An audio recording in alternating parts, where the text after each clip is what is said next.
Welcome to Cape Elizabeth, Maine, a place where rugged cliffs meet rolling farmland, where historic lighthouses have guided sailors home for more than 2 centuries, and where every quiet corner seems to have a story to tell. Today we'll explore the ruins of a grand seaside estate, discover hidden coves, and take in spectacular ocean views. And we will stop by a charming flower farm, we'll have lunch at one of Maine's most beloved lobster shacks, and we will trace the haunting legend of a ghost bride who is said to still wander these shores. I think you're going to fall in love with this beautiful community just as I have. Let's share this dreamy summer day exploring this incredible place as we continue along Route 77, which is a scenic and quiet country road. We're arriving at Riverside Cemetery, which has watched over generations of Cape Elizabeth families for more than 2 centuries. The oldest standing grave markers in the yard here date back to 1810, and this is the final resting place for the early agricultural and maritime families who built the surrounding town. Just looking around the cemetery really gives a visitor an idea of how deeply connected many of these folks are to the sea. So many gravestones have images of the local lighthouses beautifully carved on them, and these stones speak as an unwavering connection to the sea.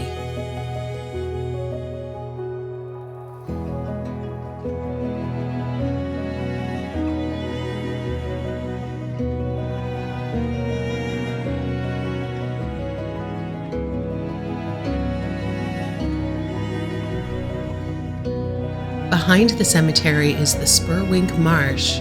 This beautiful tidal salt marsh ecosystem forms the ecological backbone of Cape Elizabeth's western border. Formed by the Spurwink River, this serves as a sanctuary for coastal wildlife and an outdoor recreational escape. Overlooking the cemetery is the Spurwink Meeting House. This was built in 1802 by local residents using donated timber and labor, and this became the heart of this early community after decades of petitioning for a church of their very own. Together, the simple white meeting house and the hillside cemetery tell the story of a community built through faith, hard work, and deep connections to the land and sea.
Is one of your favorite parts of traveling or day tripping discovering places you never expected to find?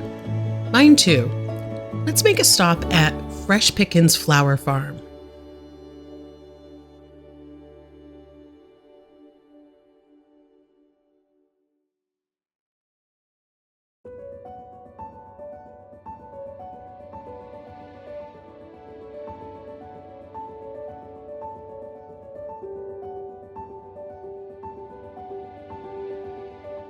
Tucked away in Cape Elizabeth, this little farm is so much more than just a place to buy flowers. This farm reflects the collective passions of artists, surfers, skiers, herbalists, foragers, filmmakers, and explorers. And that creative spirit seems to find its way into everything that they grow. The story of the farm itself is pretty interesting, because this property was once a flower and herb farm back in the 1980s. And rather than starting from scratch, many of the original perennial gardens were restored with the addition of new flowers and herbs and even ideas. And it's a wonderful example of giving new life to a place that already had deep roots. The philosophy here is refreshingly simple. Instead of asking what they can take from the land, they actually ask, what can they give back?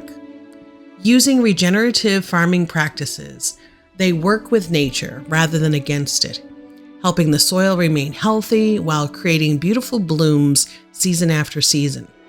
It's the kind of thoughtful stewardship that is becoming increasingly rare and increasingly important.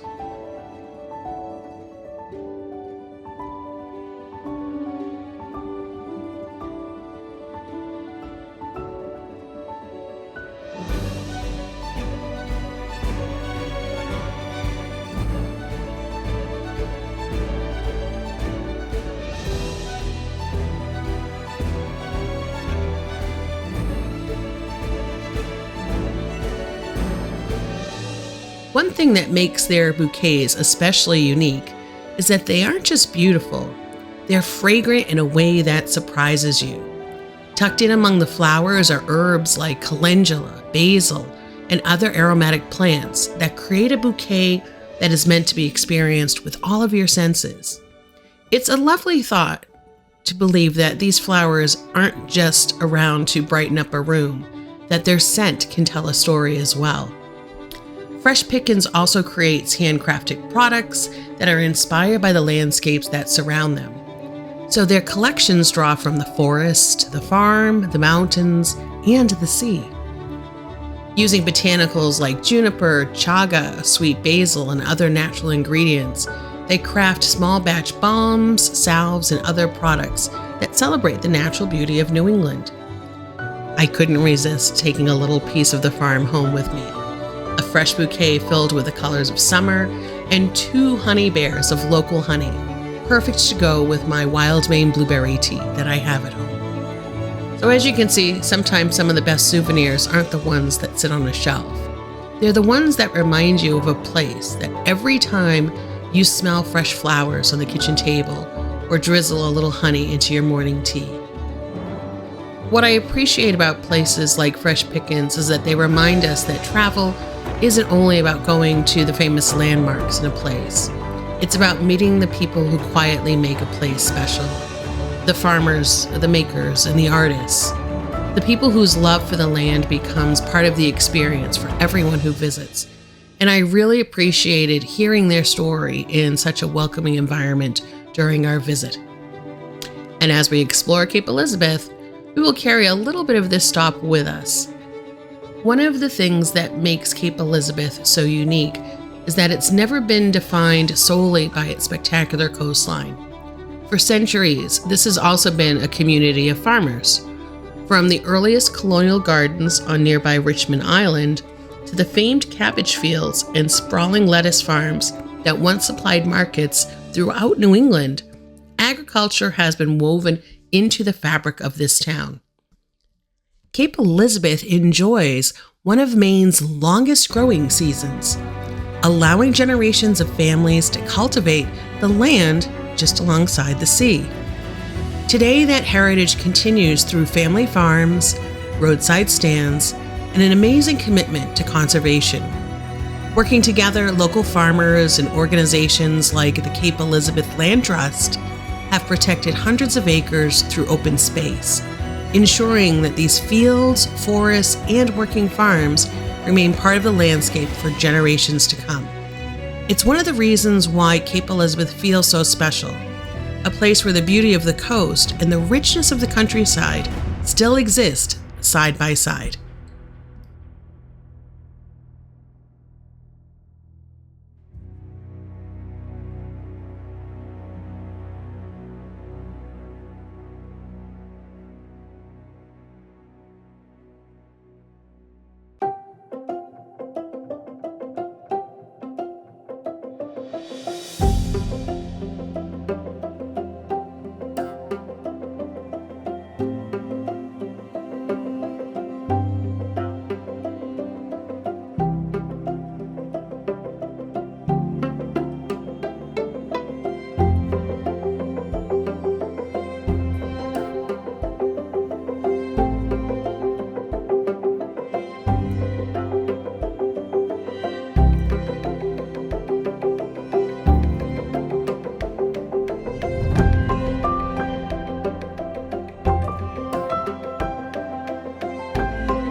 Here at Kettle Cove State Park, small sandy beaches meet granite ledges, tidal pools shimmer in the sunlight, and gentle walking trails lead towards neighboring Crescent Beach. Across the water, Richmond Island rises from the Atlantic, creating a view that has remained remarkably unchanged for centuries. This is the kind of place that invites you to relax and slow down as you watch the tide and listen to the waves and simply enjoy just being here. Despite its charming name, Kettle Cove wasn't named after a forgotten tea kettle. Its name comes from the shape of the shoreline itself.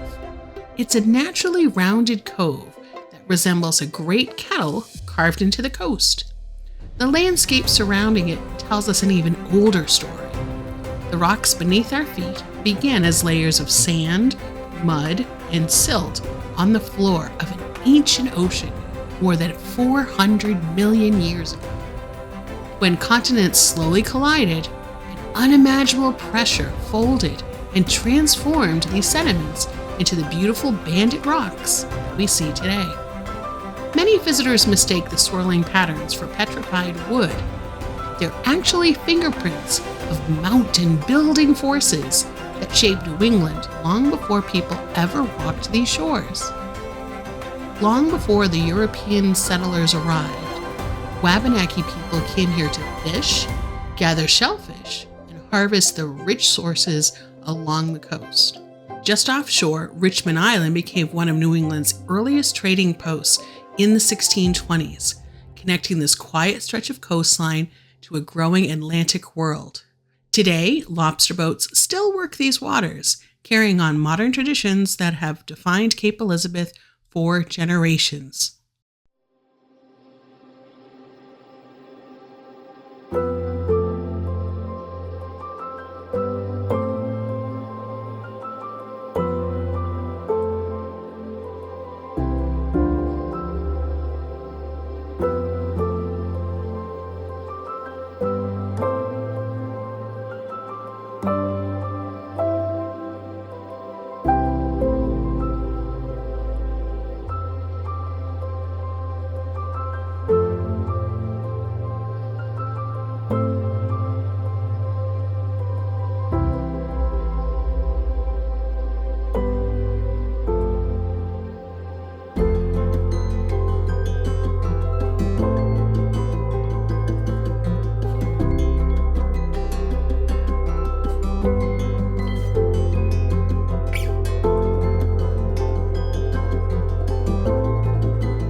we're going to head down to Dyer's Cove to where the old Cape Elizabeth life-saving station used to be.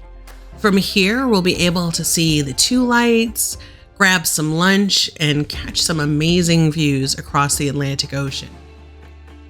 On a day like today, it seems absolutely peaceful, but this shoreline was once the scene of stories of incredible courage. Long before the United States Coast Guard patrolled these waters with their rescue boats and helicopters, life-saving depended on ordinary men with extraordinary determination. For nearly 80 years, this was home to the Cape Elizabeth Life-Saving Station. In the late 19th century, the waters surrounding Cape Elizabeth were among the busiest and most dangerous along the Maine coast. Dense fog, hidden ledges, violent nor'easters, and powerful surf caught countless vessels by surprise as they approached Portland Harbor. And when disaster struck, there was no Coast Guard helicopter to call. There were no rescue aircrafts and no radio dispatches, just the surfmen who were stationed here at Dyer's Cove. The station itself was established in 1887 after a heartbreaking tragedy captured public attention. A ship wrecked offshore, and although the people standing safely on land could actually communicate with the stranded sailors, there was no organized rescue station nearby and no way to reach them through the pounding surf. The helplessness of that moment shocked the community, and soon afterwards, Congress authorized the construction of the Cape Elizabeth Life-Saving Station, and by 1888, it was fully operational. And its mission was very simple: to save lives, no matter what the weather was or how risky the conditions. So life here was anything but ordinary. Surfmen trained relentlessly because they knew that every rescue demanded perfect teamwork. Every day they patrolled these shores, watching the sea from outlook towers or walking miles of coastline, especially during heavy fog and winter storms. While most people stayed safely indoors during a nor'easter, these men walked directly into it, because somewhere beyond the crashing waves, someone might need them. When the alarm sounded, there was no time to hesitate, and if conditions allowed, the crew launched enormous wooden surf boats directly into the breaking waves. Can you imagine rowing into waves that most of us wouldn't even dare to approach from the shore? The Cape Elizabeth crew answered dozens of rescues throughout the years. One of the most dramatic came during a blinding snowstorm in 1894, when the coal schooner Frank C. Dame was driven onto the rocks just below the station. Launching repeatedly into the freezing surf, the crew managed to rescue every sailor before the vessel was smashed apart by the sea. Nearly a decade later, when the schooner Elizabeth Ames grounded on nearby ledges, the surf was too dangerous even for a rescue boat. Instead, the crew hauled their heavy beach apparatus over frozen rocks and used the breacher's buoy to bring the stranded sailors safely to shore. Time and again, these men proved that courage wasn't measured by the absence of fear, but by answering the call. The station witnessed another important milestone in American history in 1915, when the United States Life-Saving Service merged with the Revenue Cutter Service to form the modern United States Coast Guard. The surfmen became Coast Guardsmen, but their mission remained exactly the same: to protect lives at sea. In 1933, during the Great Depression, the station was rebuilt with a more modern facility through funding provided by the Public Works Administration. And many of the buildings visitors see today, as we walk around, date from that era. The original 1887 station house, however, was carefully moved inland back in the 1950s. Today it still stands along Two Lights Road, privately owned as a residence, and it's a quiet reminder of the station's earliest days. And after nearly 80 years of faithful service, Cape Elizabeth Station officially closed in 1964. The responsibilities were transferred to the Coast Guard Station in South Portland, where faster rescue boats and eventually helicopters could respond over a much wider area. You know, the surfmen of Cape Elizabeth rarely sought recognition. Their reward was something far greater: watching a rescued sailor step safely onto the shores and knowing that another family would see their loved one again.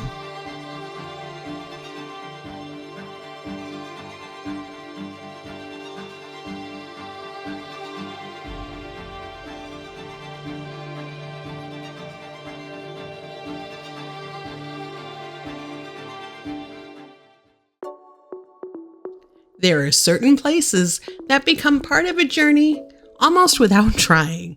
Not because they're flashy or trendy, but because they've been welcoming people for generations. The Lobster Shack at Two Lights is one of those places. Perched on the granite ledges at the very end of Two Lights Road, it's difficult to imagine a better setting for a meal. Although the restaurant we know today opened in 1969, this has been a place where hungry travelers have stopped long before then.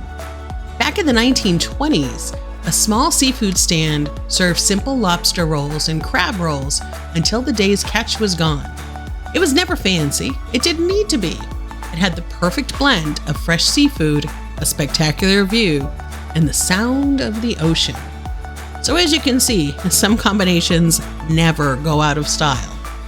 In 1968, James and Ruth Ledbetter purchased the little roadside business with a simple vision. The following year, they opened the Lobster Shack, building it into one of Maine's best beloved seasonal traditions. Their daughter Martha and later their grandson Jeff Porch and his family carried that tradition forward, making this a true family business spanning generations. One of the things that I really appreciate most about New England is that so many places remain exactly where they were meant to be. The Lobster Shack isn't just a destination, it still feels authentic, a place where the focus is on good food, beautiful scenery, and welcoming people. And maybe that's why people come back year after year. Probably not just for the lobster, but also for the feeling of just being here. Looking at the lighthouse, feeling the salt air, sitting at a picnic table overlooking the sea, and a good meal that somehow becomes part of your visit and your summer day story.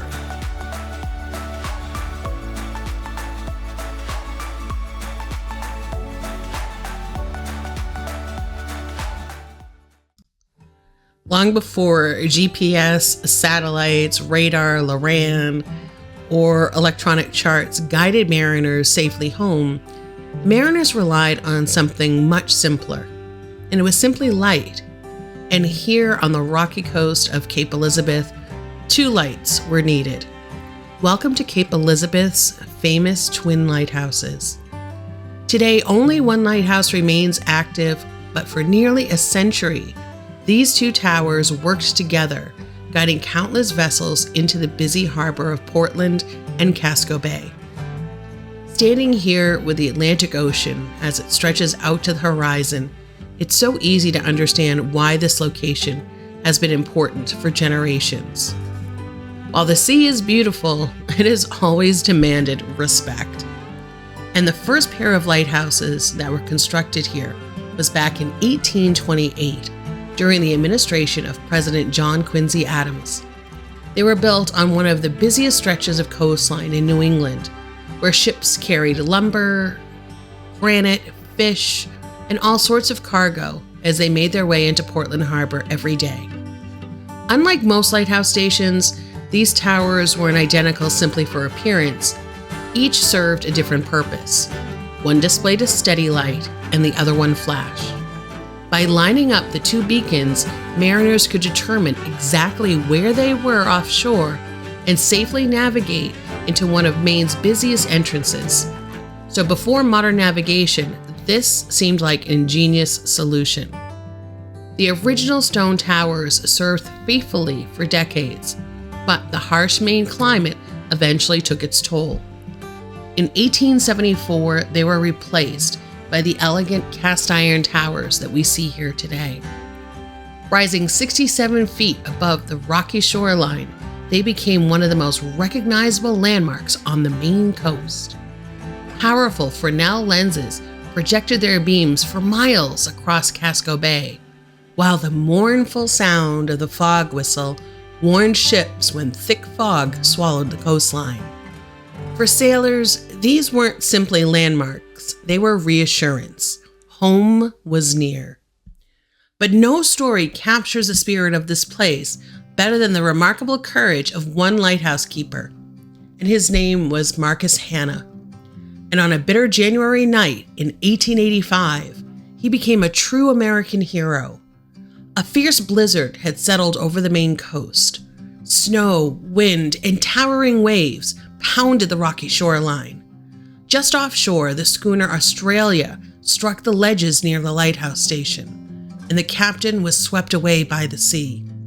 2 crew members remained trapped high in the frozen rigging, unable to move, unable to climb down, slowly freezing to death. Keeper Hanna was already exhausted and feeling ill, but none of that mattered. Again and again, he attempted to throw a heavy rescue line to the stranded sailors, and the wind rejected every effort. The surf fought against him, and finally, after repeated attempts, one sailor caught the line. Hanna pulled him through the icy surf and over the rocks to safety, and then he did it again. By the time the second sailor had reached shore, Hanna was nearly overcome himself. Only the arrival of his assistant and nearby neighbors allowed the rescue to be completed. For his extraordinary bravery, Marcus Hanna received the United States Life-Saving Service Gold Medal. As navigation technology improved, the need for operating 2 lights gradually disappeared. After years of debate, and more than a little public protest, the Western Lighthouse was permanently extinguished in 1924.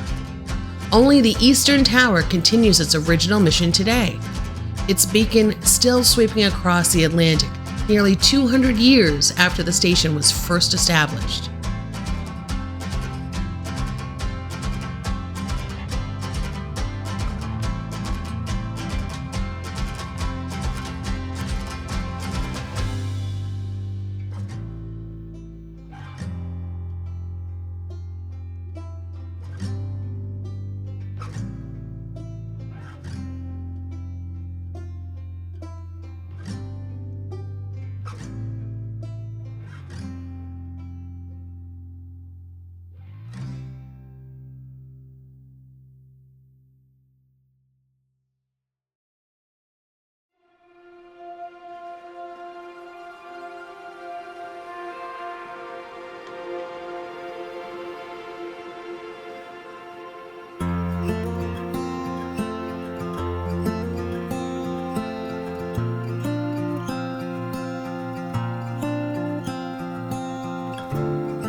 I remember the first time I came to Fort Williams Park. I have to say, few places capture the spirit of Maine quite like coming to this park and seeing Portland Head Lighthouse for the very first time. I've been very lucky to have the privilege over the years to host a few walking tours through the park and covering some of the history and folklore here. It truly is incredibly breathtaking and unforgettable. Unmistakably standing proudly on these rugged cliffs where Casco Bay meets the open Atlantic Ocean, this is one of the most photographed lighthouses in America. Yet beyond its beauty lies a remarkable story of resilience, a place that's been shaped by storms, shipwrecks, and generations of people who devoted their lives to keeping others safe. Long before a lighthouse stood here, this rocky headland served as a lookout. During the American Revolution, local soldiers watched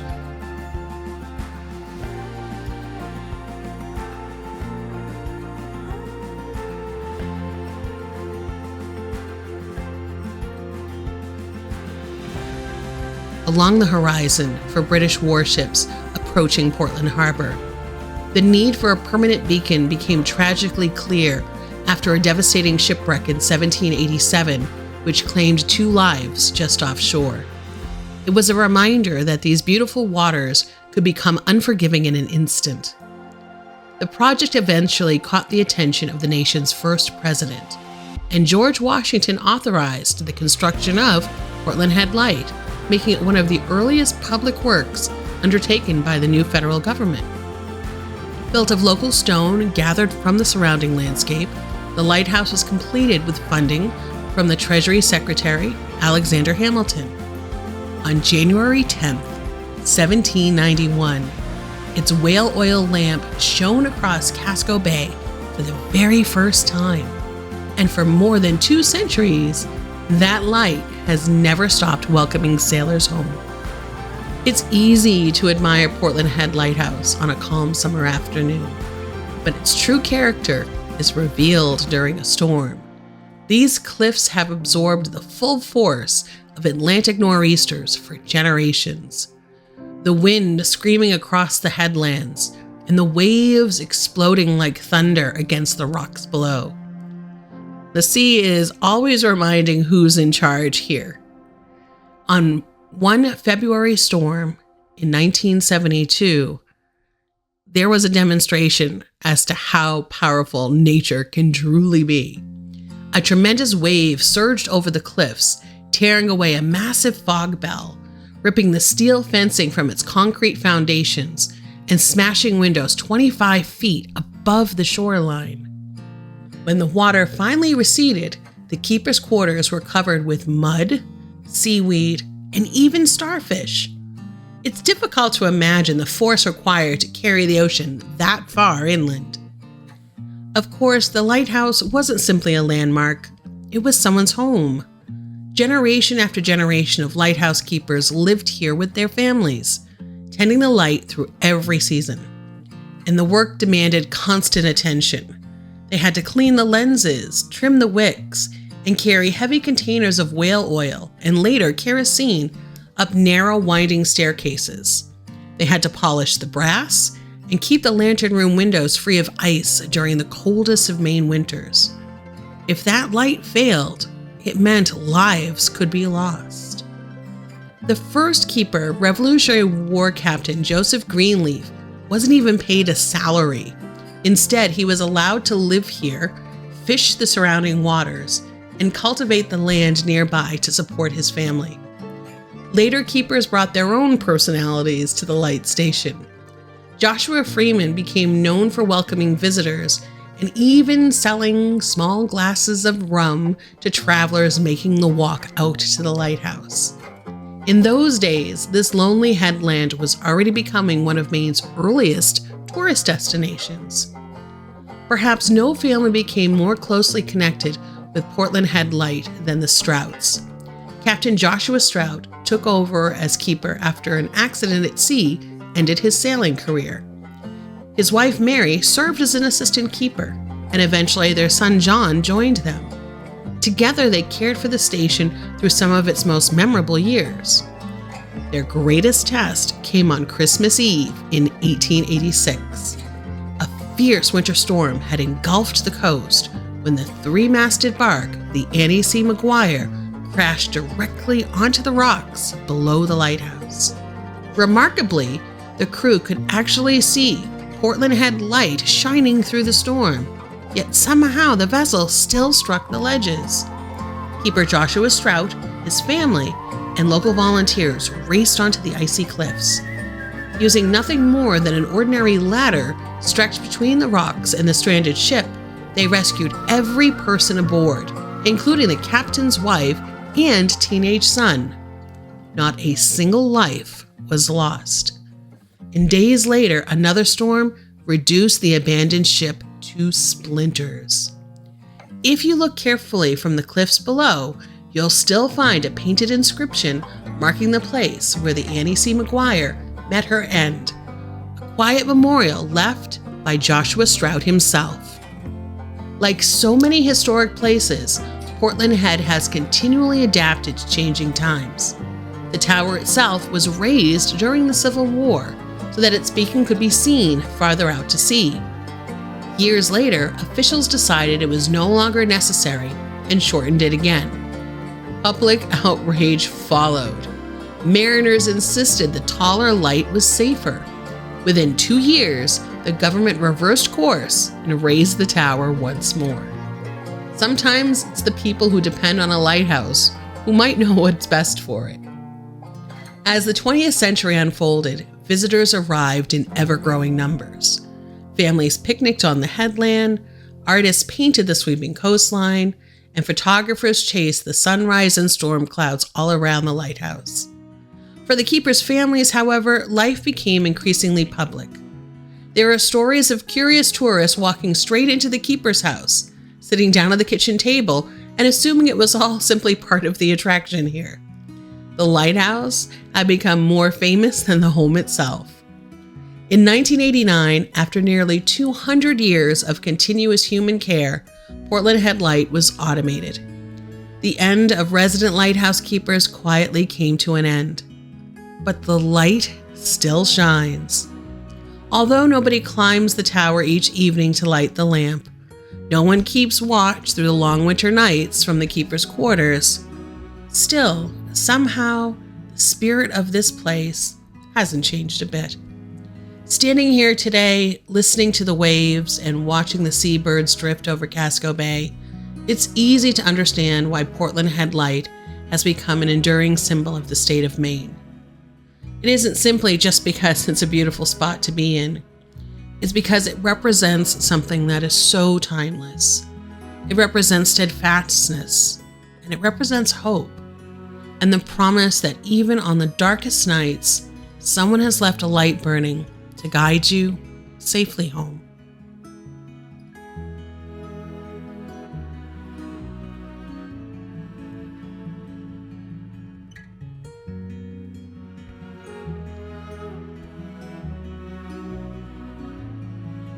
Hidden beneath the shade of the towering trees at Fort Williams Park, just beyond the crowds gathered over at Portland Head Lighthouse, stands one of Maine's most fascinating historic ruins.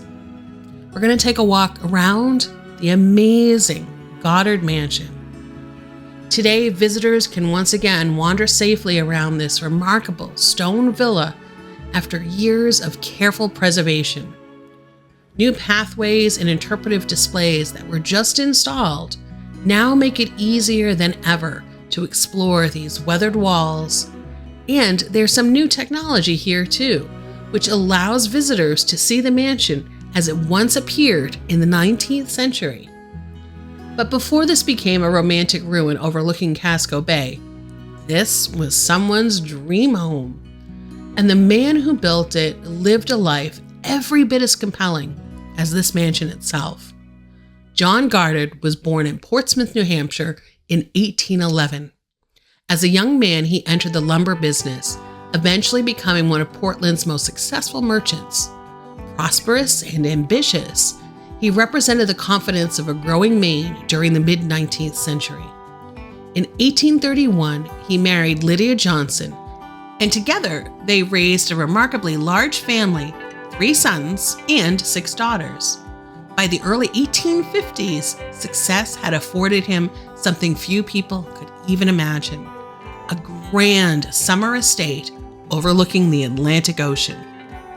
Construction of the Goddard Mansion began in 1857 on nearly 25 acres of land at what was then called Ship's Cove. The celebrated Portland architect Charles Alexander designed the home in the fashionable Italianate style. This was a style that was inspired by the villas of the Italian countryside. Can you imagine arriving here nearly 170 years ago, taking the carriage to climb the driveway, looking at the gardens that were here that just spanned across the expanse of the cliffs, looking out at Casco Bay?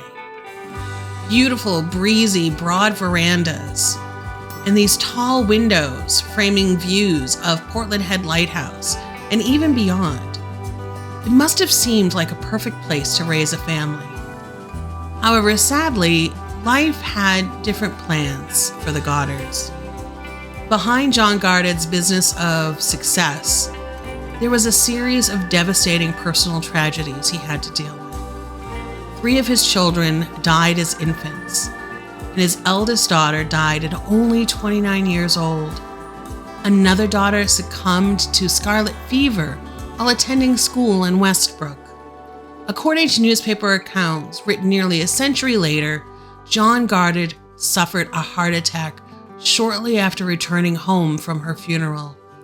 He died in March of 1870, and he was just 58 years old. Some people wonder if grief had simply become too much for him to bear, and that perhaps he died of a broken heart. He's buried in the M section of the Evergreen Cemetery over in Portland. Standing amongst these quiet stone walls today, it's impossible not to think about the joy that this home once held, and the sorrow that it eventually witnessed. After Mr. Goddard's death, his widow Lydia continued to care for the estate for many years before it eventually passed into their surviving daughter, Anna. The mansion remained in family hands until the end of the 19th century, when Judge Joseph Simmons purchased the property and then later sold it to the federal government. Its story was about to take another unexpected turn. When Fort Williams expanded into an active military installation, this elegant summer home became part of the fort itself. Rather than entertaining guests, it housed soldiers. Later, it served as an officer's quarters and eventually as a social club for military personnel that were stationed here. The rooms that once echoed with family gatherings now became part of everyday military life. After Fort Williams closed as an active military installation in 1962, the property was purchased by the town of Cape Elizabeth just 2 years later. With the mansion left vacant, years of vandalism and repeated small fires slowly took their toll. Then in 1974, a devastating act of arson swept through the building, destroying much of its interior and leaving the once grand estate dangerously unstable. For years, the community debated whether the mansion should be demolished or preserved. In the end, a thoughtful compromise prevailed. In 1981, the Cape Elizabeth Fire Department carried out a series of controlled burns to remove the remaining wooden floors, roof, and unsafe interior while preserving the magnificent stone walls. For decades, visitors have admired these empty windows and towering arches, imagining what once stood here. One of the most exciting additions to the site is something John Goddard himself could have never imagined. Visitors can now scan a QR code and watch the mansion rise once again through augmented reality. Using years of historical research, photographs, measurements, and digital reconstruction, The technology allows you to stand among the ruins while seeing the villa restored to its original grandeur. One newspaper writer in the 1960s described the Goddard Mansion as one of the finest examples of picturesque Italianate architecture remaining in Maine. This building is such a remarkable bridge between history and modern storytelling. You know, history isn't always preserved perfectly. Sometimes it survives in fragments and pieces, and other times it survives in stories. And here, those stories rise through these stone walls that overlook the sea.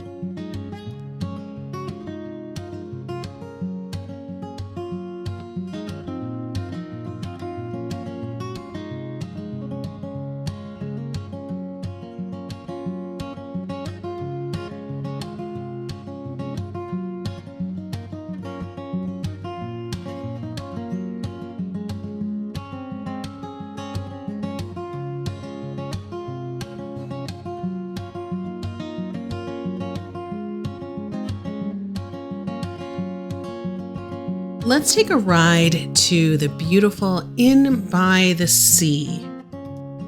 In the early 1900s, there was a collection of charming seaside cottages here known as Green Gables. For much of the 20th century, it remained a local beloved inn where families came to enjoy the beauty of Crescent Beach. In 1964, it was renamed the Crescent Beach Inn and expanded into a year-round destination. The original buildings were replaced in 1985 with the beautiful shingle-style resort you see here today, designed to reflect Maine's classic coastal architecture. While the inn has evolved over the years, it continues to offer the same gorgeous views of Crescent Beach that have drawn visitors to the special corner of Cape Elizabeth for more than a century.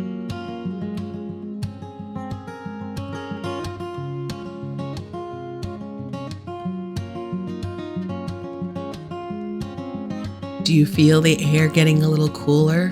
Perhaps a shiver is going down your spine? We have a story of love and loss, and the tale of a bride who, according to many, never truly left. One of my favorite ghost stories is the story of Lydia Carver, one of Maine's most enduring ghostly legends. Lydia was the daughter of a prosperous Portland merchant named Amos Carver.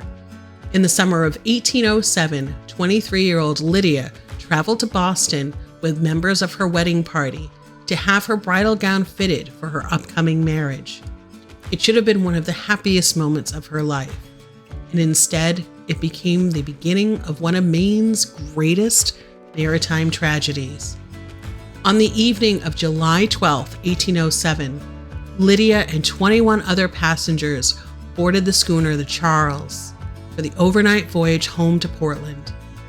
The weather had been beautiful early in the day, but as the vessel approached Richmond's Island, just offshore from where we're standing now, the Atlantic Ocean changed without warning, and a violent storm swept in. Towering waves drove the schooner onto Watch Ledge, which is right at the edge of Richmond's Island. The schooner Charles broke apart and splintered in the darkness. 16 people lost their lives, and among them was Lydia Carver. The following morning, local residents searched the seashore. Lydia's body had washed ashore, not far from where we're at.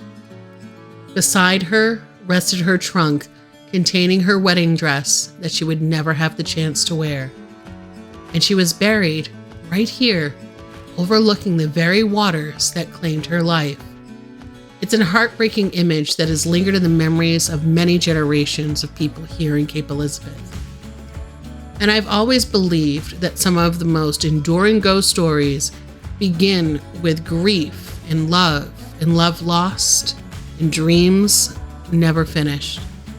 Maybe that's why Lydia's story has survived more than 200 years. Not simply because people here claim to see a ghost, but because everyone understands what was lost. Lydia's gravestone tells the tale of the tragedy. However, her spirit endures and seems to tell the tale in her own way. Guests had reported seeing a young woman dressed in white quietly walking through the gardens and down the boardwalk to the beach. Staff members described that elevators would arrive on their own, with the lights behaving strangely, and the unmistakable feeling that someone was present when there was no one there. The spirit of Lydia Carver has also been seen and heard over at Crescent Beach and Kettle Cove. Do you believe?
Buried here at the Seaside Cemetery is one of the many dedicated keepers who called Two Lights home. His name was Captain Edward D. Elliott. A lifelong mariner, he spent more than 23 years in the United States Lighthouse Service, serving at several stations before arriving at Cape Elizabeth. He became keeper at Two Lights from the 1920s and remained there until his retirement in 1946.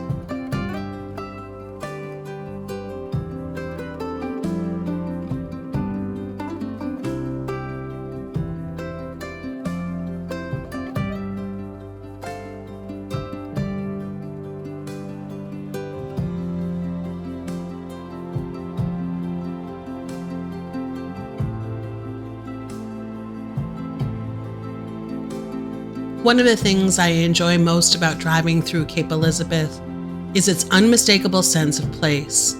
Around every bend, you'll find homes with their own distinct personalities, from classic New England farmhouses that speak to the town's agricultural roots to elegant coastal estates surrounded by stone walls, colorful perennial gardens, and towering shade trees. Even as the community has grown, it has managed to preserve a remarkable amount of open space and greenery.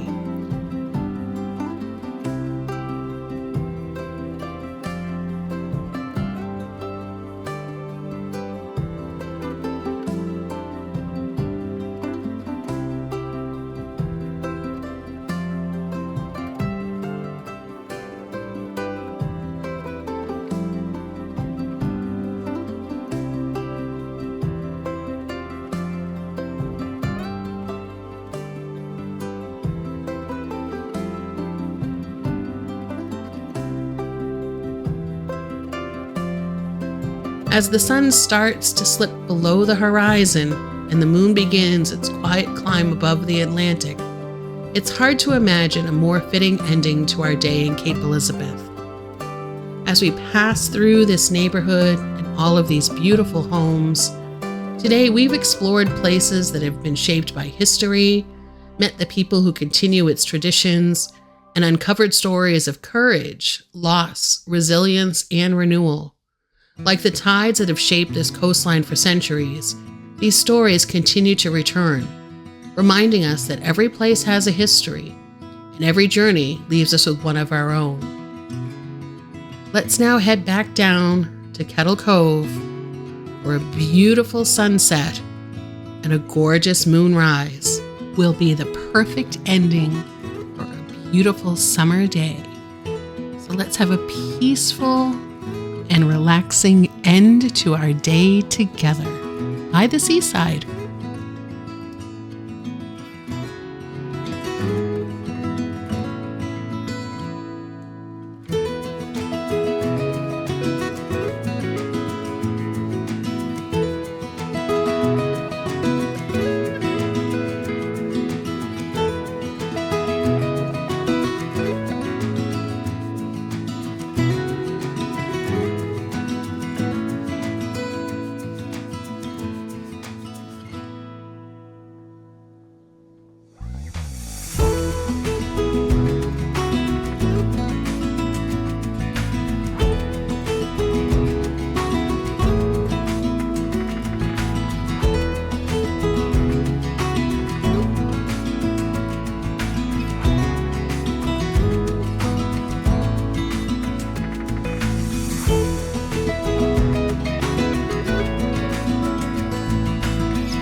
Thank you so much for spending the day on Cape Elizabeth with me.